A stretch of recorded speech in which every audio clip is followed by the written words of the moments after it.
It is my enormous pleasure to welcome Your Majesty and Queen Maxima to this Palace of Westminster, and the interest, Your Majesties, in your visit and the significance that members of both houses attach to it are very clear from this full royal gallery this afternoon. The ties between our two countries are unique. The personal and the economic relationship that we have enjoyed has lasted for centuries. London and Amsterdam in particular have at times seemed like sister cities. Your royal family and ours have been particularly close for an extremely long time. And I am pleased to note that your place in the line of succession to our own throne, Your Majesty, if a little distant, was restored in 2013. Whatever the eventual outcome of the debate over our future relationship with the European Union, I am certain that nothing will break the bonds of history that have joined us for so long and which have served us both so well. Be in no doubt, let it be stated explicitly, this, Your Majesties, is a gathering of friends. That accord is represented by you personally. You spent part of your education at the United World College of the Atlantic in Wales and have been on countless visits to our shores. Those links will have been intensified by your service in the Dutch Royal Navy, which has such an intimate association with our own Royal Navy. You were also here, of course, for the London Olympics in 2012, and you have offered sterling service to that movement as a member of the International Olympic Committee. This is, if I may make so bold as to say so, fitting for a man and a monarch with a flair for ice skating, cycling, and marathon running, among other frighteningly energetic activities. For my part, as is not altogether a state secret, football and tennis are great, indeed I would go so far as to say consuming passions. The late Johan Cruyff will always, not only in the Netherlands, not only in the United Kingdom, but globally, be an icon. To me, Your Majesty, I hope I can be permitted to say so because I am going to say so, as an Arsenal fan, so will another Dutch footballing maestro, Dennis Bergkamp. In tennis, my personal passion, Richard Krajicek, Wimbledon men's singles winner in 1996.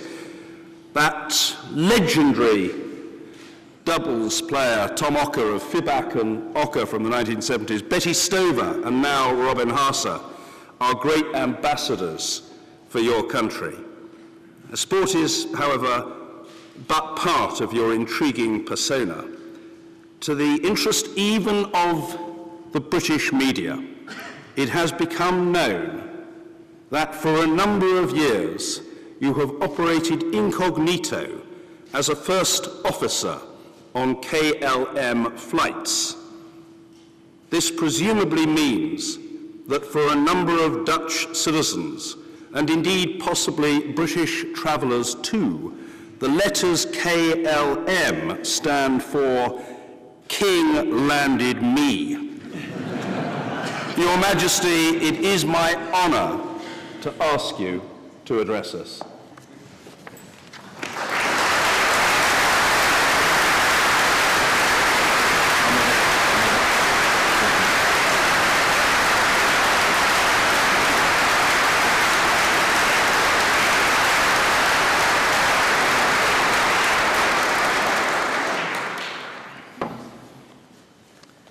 Right Honourable Members of Parliament, my lords.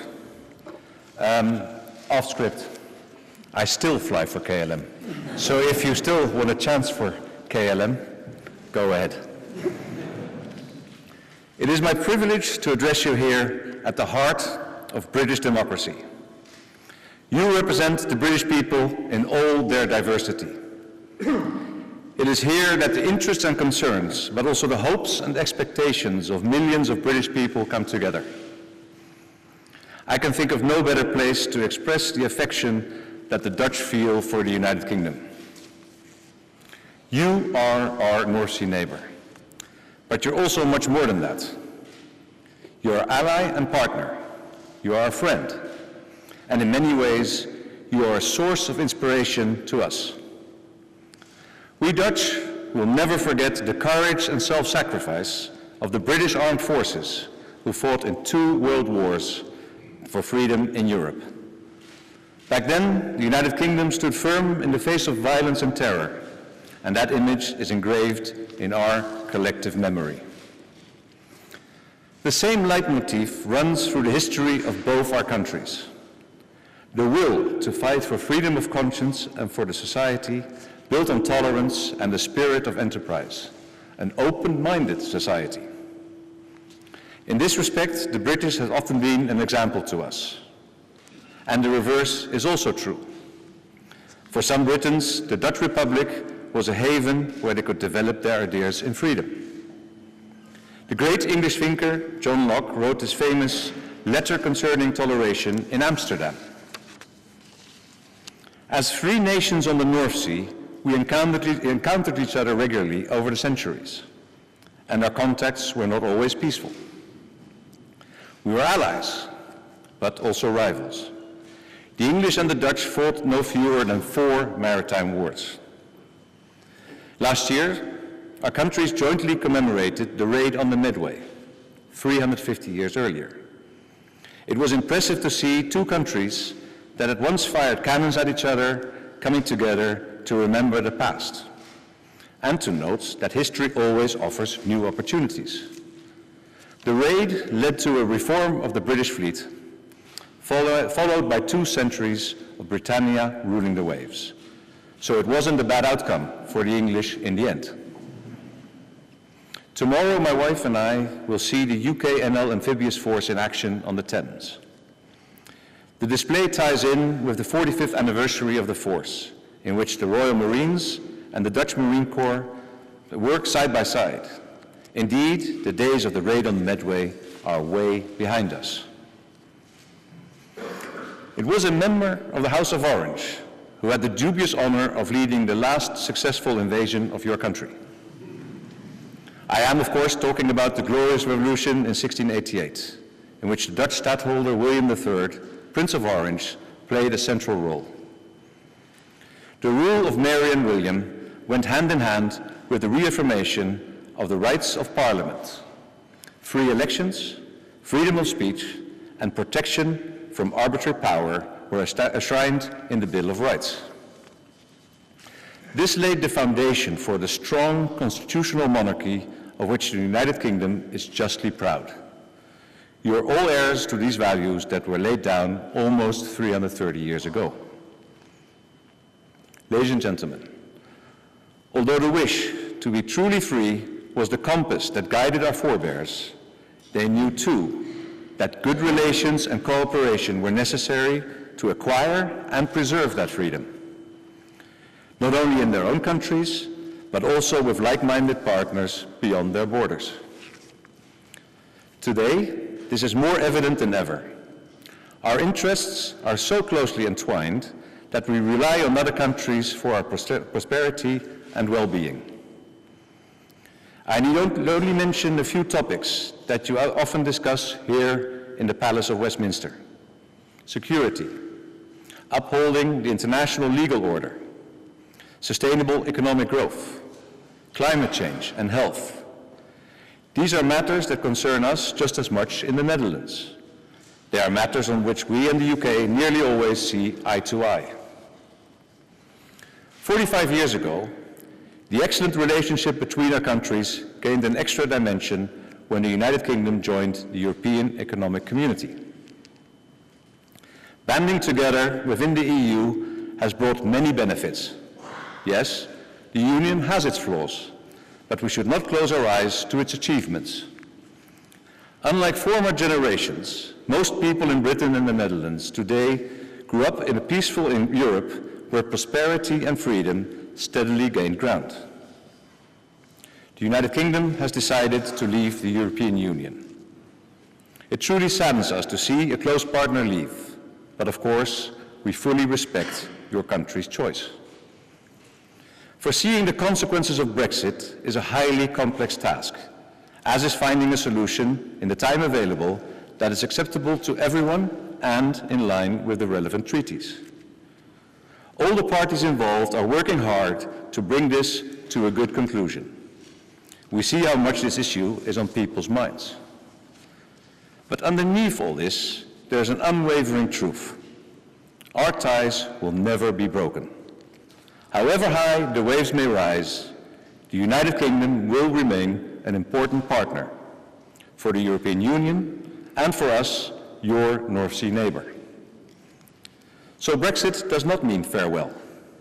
Our close, historic relationship will continue, albeit on a different footing. Let us always keep in mind how much we have to thank each other for. Our countries are among each other's main trade and investment partners. Every year, teams of British and Dutch academics produce many thousands of research papers. Together, designers and artists from both countries create wonderful things. And this is all worth a great deal. One group deserves special attention. The 50,000 British nationals who live in the Netherlands and the 150,000 Dutch nationals who live here in the UK. Many of them have lived and worked here for many years. They feel at home in their local community and their contribution to society is valued, whether as employees, colleagues, neighbors, or volunteers. Every day they prove how good the match is between the British and the Dutch. Yet all these individuals now live under the shadow of uncertainty about their future status. I understand how difficult this is for them, and I trust this uncertainty will be resolved. People need something to hold on to, and that need is only amplified in this time of international upheaval and unpredictability. Polarization in the world is getting worse. People here in the UK are seeing that too. It sometimes feels like the extreme has become the new normal. To retain a degree of control in an uncertain world, it is crucial to work together with like-minded partners in Europe and elsewhere. The Kingdom of the Netherlands strongly believes this. We consider the UK's active contribution as essential. For 1,000 years now, thinkers, scientists, inventors, entrepreneurs, designers, artists, politicians from these isles have been making their mark on the world. Their legacy has enriched our lives, and we are grateful to them. The United Kingdom, in turn, has profited from the input of countries on the other side of the North Sea and further afield. In fact, that outward-looking attitude is precisely what has made you the strong, proud nation that you are. It has brought freedom based on exchange and partnership. The Kingdom of the Netherlands will continue seeking to work together with you in every possible way, as a neighbor, as a partner, and as a friend. I'd like to conclude by quoting John Locke, who lived and worked, as we heard, in Holland for 5 years. When he returned home in 1689, in the wake of the Prince of Orange, he wrote to a friend in Amsterdam about his stay in the Low Countries, and I quote, "I have found here another fatherland, and I had almost said other kinsmen. I call myself happy that my sojourn of these years among you has been put to so much good and profitable use." These are words that reflect my own experience. In my youth, I spent 2 years in the UK as a student at the United World College in South Glamorgan. The memory of that time and of all my friends of those days is very, very dear to me. This personal experience created a bond for life with this wonderful country. And I very much hope that, in the spirit of kinship and friendship, we continue to seek each other out and find one another. Thank you very much.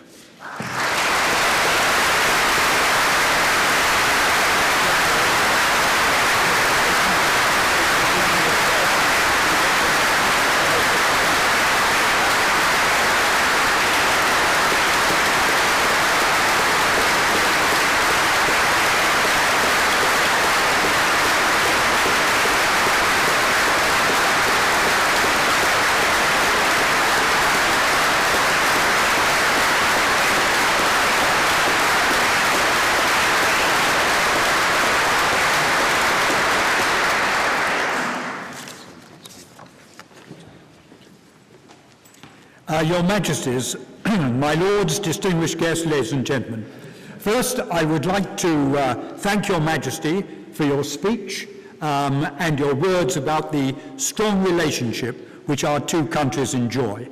It is an honour to welcome you both here today. The Royal Gallery here is the frame for one of the most colourful days in our parliamentary calendar, the state opening of Parliament. I know that you have a very similar ceremony in The Hague. It is another example of our common history and traditions.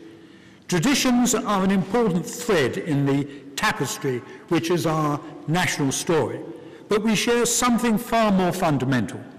We are both long-established parliamentary democracies. This stability has brought our two countries something which we cherish, and in today's world, this stability should not be taken for granted.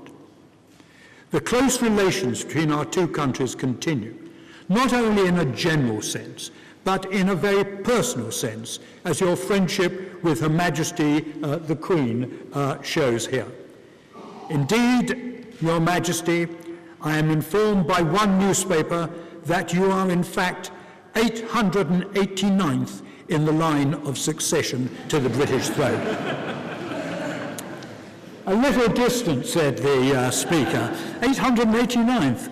But I'm afraid I have even worse news. With the birth of the child of the Duke and Duchess of Sussex, you will be plunged to 890. But in all seriousness, we welcome you here to the United Kingdom and here to Parliament.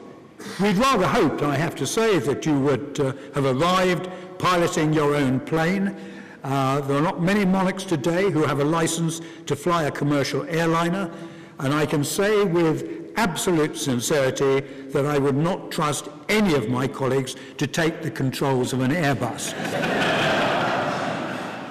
Not even Black Rod, I'm afraid.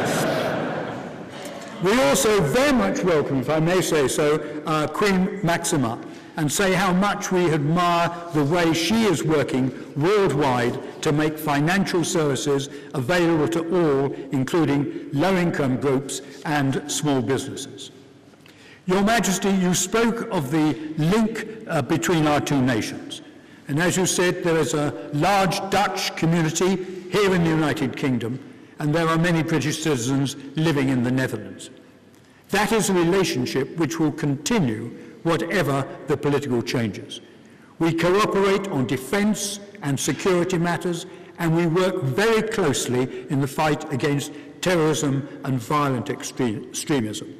Trade between our two countries is healthy, our economic ties are strong.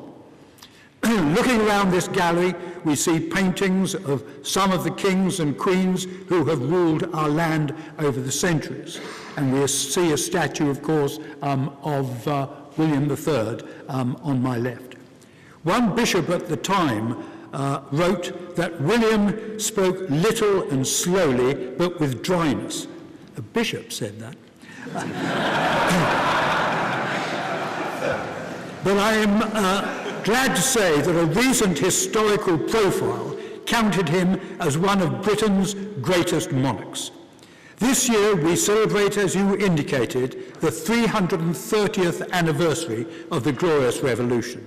The arrival of William and Mary on these sharp shores marked the beginning of a new age, and in February 1688 they were declared King and Queen by Parliament here in Westminster. The Bill of Rights, which was drawn up the following year, is something we hold very dear indeed. For the first time, the monarch could not set aside or dispense with laws without parliamentary approval, perhaps the 17th century equivalent of the meaningful vote. Today,